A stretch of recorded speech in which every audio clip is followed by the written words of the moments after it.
আপনারা যারা কানাডা থাকেন টরন্টো তার ডেঙ্গা খাইতে বালা ফাইন ও ডেঙ্গা গু আনতে বুঝি আনন যেন আমি ও লাগাইয়া 2 নম্বর বার আনলাম 45 মিনিট জাল দেওয়া বাদেও ডেঙ্গা গুণ ঠিক করে খাওয়া যায় না তো ও দেখা আমি জাল দেওয়া শুরু করছি ইনো 30 মিনিট বাদে আমি আপনারা দেখাই আর তো জাল দিতে দিতে আবার পানি দিছি দিয়া দেখি আর হিজিছে না তো আবার পানি দিয়ে আর কত সময় লাগি রাখমু আরও 15 মিনিট মনে হয় 15 মিনিট বা 20 মিনিট হইব বাদে আমি চেক করে দেখি আর একটু একটু হিজিছে তো এরপরে গিয়া আমি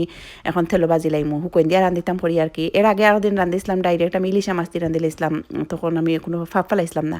ও কারণে আমার হিজিছিল না তো খাইতাম পারছি না তার লাগে এখন একবার দুকা হাওয়ায় গিয়া এখন একবার ফাঁপ ফেলাইয়া হুকইন দিয়ে রান্ধিয়ার পরে বাগার দিছি আর কি তেল দিয়ে হুকইন আগে বাজিয়া বাদে ডেঙ্গা দিছি এরপরেও আমি খাইতাম পারছি না জাল দিতে দিতে দিতে বহু সময় ওরা বাদে আপনারা দেখা পানি উনি দিয়ে আমি হিজানি লাগি রাখি দিছি তো আপনারা যারা বাঙালি থাকি ডেঙ্গাই আনবা বুঝিয়ে আনন যেন আনিয়া হিজেনা যদি হেসে খাইতে পারতাম না তার লাগে আমি আপনারা জানার লাগে ভিডিওটা আপনারা দিলাম যারা টরন্টো থাকেন আর কি আমি টরন্টো থাকি একটা বাঙালি